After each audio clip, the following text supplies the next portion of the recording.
reading. A reading from the book of wisdom. The soul of the righteousness are in the hand of God, and no tournament will ever touch them.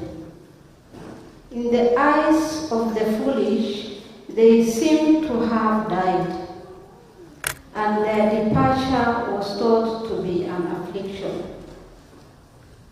And they are going from us to be their destruction. By they are at peace. For though in the sight of men they were punished, their hope is full of mortality. Having been disciplined a little, they will receive great good, because God tested them and found them worthy of himself. Like gold in the fires, he tried them, and like a sacrifice burnt offering, he accepted them. In the time of their visitation, they will shine front, and will run like sparks through the stubbles. They will govern nations and rule over peoples. And the Lord will resign over them forever. Those who trust in him will understand truth, and the faithful will abide with him in love, because grace and mercy are upon his elect. The word of the Lord.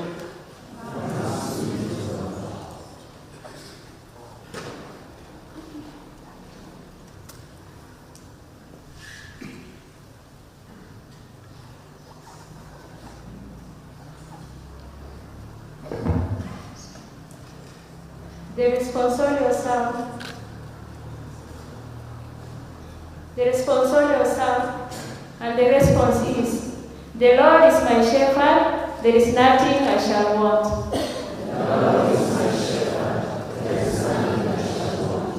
The Lord is my shepherd, there is nothing I shall want. The Lord is my shepherd, there is nothing I shall want. The Lord is my shepherd,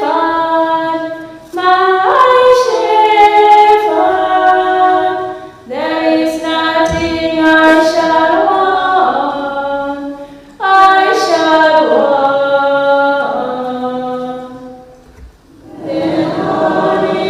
The Lord is my shepherd, my My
The Lord be with you. A reading of the Gospel according to Mark.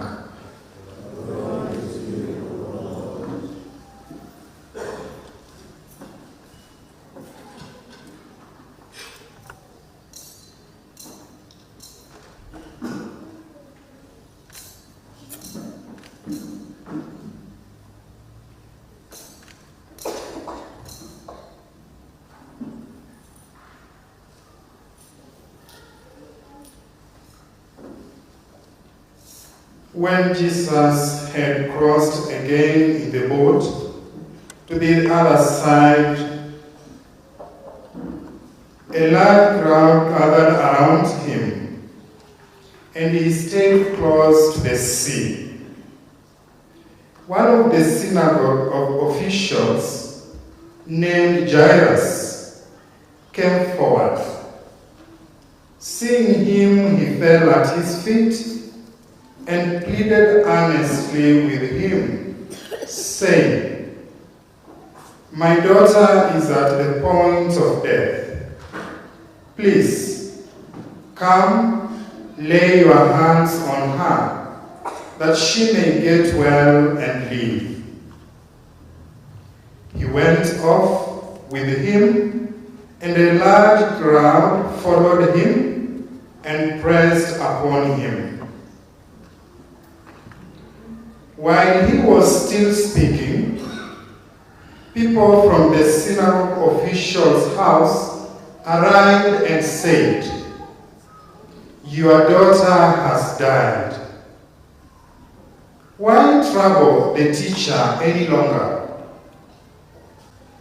Disregarding the message that was reported, Jesus said to the synagogue official, "Do not just have faith." He did not allow anyone to accompany him inside, except Peter, the brother of James. When they came to the house of the synagogue official, he caught sight of a commotion, people weeping and wailing loudly. He went in and said to them, "Why this commotion and weeping? The child is not dead, but asleep." And they ridiculed him. Then he put them all out. He took along the child's father and mother and those who were with him, and entered the room where the child was. He took the child by the hand and said to her, "Talitha kum," which means, "Little girl, I say to you, arise." The girl, a child of 12, arose immediately and walked around. At that, they were utterly astounded. He gave strict orders that no one should know this, and said that she should be given something to eat. The Gospel of the Lord.